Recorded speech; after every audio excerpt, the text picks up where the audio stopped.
अच्छा बोलो, गुड़ की डीमरी, गुड़ की डेली को मुंह में डालो, वो क्या बताती है, वो क्या कहती है?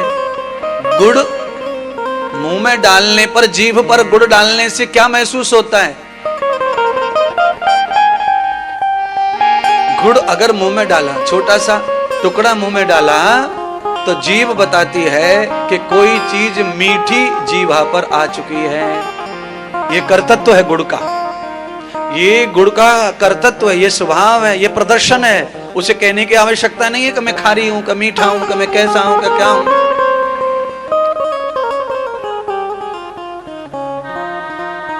एक नाई की दुकान पर बाल कटवाने के लिए कोई बैठा, उसने नाई से कहा कि मेरे बाल कैसे हैं जरा बताना। तो उसने कहा थोड़ी देर रुको, कैंची चलेगी, कच कच कच कच कच, तुम्हारे सामने सब बाल गिरेंगे, खूब देख लेना कैसे हैं तुम्हारे बाल। तुम्हारे बाल कैसे हैं ये मैं बताऊं, उससे अच्छा यह है कि जब मैं काटूंगा तो तुम्हारे सामने गिरेंगे, सब तुम्हें दिखाई पड़ जाएगा। जजमान बाल कैसे हैं, थोड़ी देर में सामने आ जाएंगे। आप कैसे हैं, मैं कैसा हूं, ये जनता कैसी है, दुनिया कैसी है, ये मुझे प्रमाण देने की जरूरत नहीं है, मुझे कोई IAS मार्का लगाने की जरूरत नहीं है कि मैं अच्छा हूं कि तुम बुरे हो, तुम अच्छे हो कि मैं बुरा हूं। ये तो मेरा तुम्हारा कर्म लाएगा, सब चीज को प्रस्तुत करेगा। इतनी धूल उड़ती है, आंधी आती है जब, कूड़ा करकट धूल इतनी उड़ती है, पर सूर्य की किरणों पर उसका कोई प्रभाव पड़ता नहीं, कोई प्रभाव नहीं पड़ता है। सूर्य की रोशनी पर उसका कोई प्रभाव नहीं है। नदियों में बाढ़ आती है, बाढ़ बाढ़ अभी आप रोज देख रहे हैं सोशल मीडिया पे, बाढ़ आई हुई है कई राज्यों में, और खेत कट रहे हैं, मिट्टी कट रही है, हाथी डूब जाए, इतना पानी मिट्टी काट दी है। इतनी मिट्टी कहां जा रही है? नदियों में जा रही है। नदियां कहां जा रही हैं? समुद्र में जा रही हैं। और कब से जा रही हैं? जब से ये दुनिया बनी है तब से बाढ़ आ रही है, तब से मिट्टी कट के समुद्र में जा रही है। पर समुद्र 1 इंच भी अटा नहीं है, समुद्र 1 इंच भी भर नहीं हुआ है, समुद्र में 1 इंच भी मिट्टी बड़ी नहीं है। जैसा था वैसा ही है आज तक। फिर वो मिट्टी कहां गई? सारी दुनिया की मिट्टी कट के नदियों में, समुद्र में जा रही है, पर समुद्र में जाकर समुद्र पर कोई असर नहीं पड़ रहा है मिट्टी का। ऐसे ही किसी के कीचड़ उछाड़ने से किसी महापुरुष पर कोई असर पड़ता नहीं। ऐसे हमारे घर में बर्तन रहते, टांड पे बर्तन। अपन दिवाली में बर्तन भांडे सगड़े सब साफ सफाई करता है ना, तो क्या करता है दिवाली में? दे साफ सफाई, लक्ष्मी घर में पधारेंगी, साफ सफाई करते हैं, तो अपने बर्तन भांडे सब साल भर के अपन रगड़ते हैं, घसड़ते हैं, साफ करते हैं, और फिर से अपन उनको रख देते हैं अपने अपने टांड पे, अपने अपनी जगह पर। तो साल भर तक रखे रहें, काम नहीं आए तो उनके ऊपर धूल जम जाती है, उनके ऊपर भी कण आ जाते हैं, मिट्टी के धूल के कण आ जाते हैं।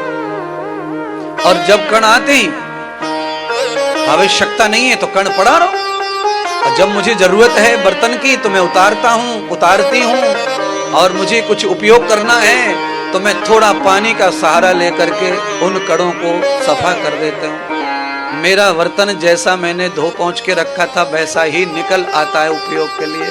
तो ये जीवन है, ये जीवन है, इसको कितना भी साफ सुथरा करो, कितना भी इसे निर्मल पवित्र करो, फिर भी इसमें माया का, प्रपंच का, भोग का कण आके पड़ जाता है।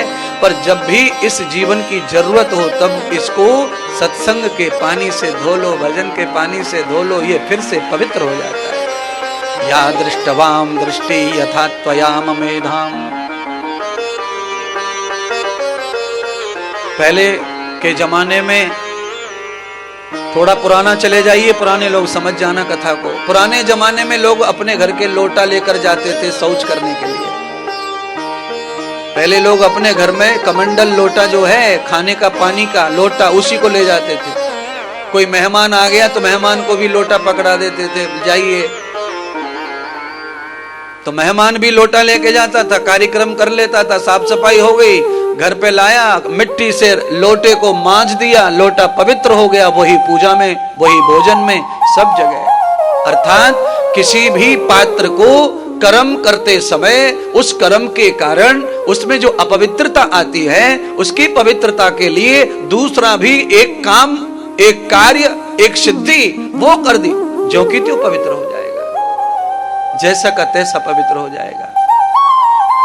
अहिल्या गौतम ऋषि की पत्नी से गलती हो गई और उस गलती से अहिल्या का जीवन मैला हो गया, और उस मैले जीवन को अहिल्या ने ऐसा कर लिया कि अहिल्या अहिल्या नहीं रही, अहिल्या एक देवी बन गई, पूजा हो रही है अहिल्या की। जीवन मैला हो गया और मैले जीवन को उजला भी कर लिया उसने। वैसे कहा जाता है कि चरित्र गया तो लौट के नहीं आता, चरित्र भी जाए तो भी लौट के आ सकता है, पर उसके लिए प्रायश्चित की अग्नि में तप जाना चाहिए, पश्चाताप की अग्नि में तप जाना चाहिए, भजन की अग्नि में तप जाना चाहिए। चरित्र गया और बेशर्म हो गए तो फिर चरित्र नहीं आएगा। चरित्र गया तो तप जाओ, प्रायश्चित की अग्नि में तप जाओ। कण है मैल के पड़ेंगे, संसार है असर होगा,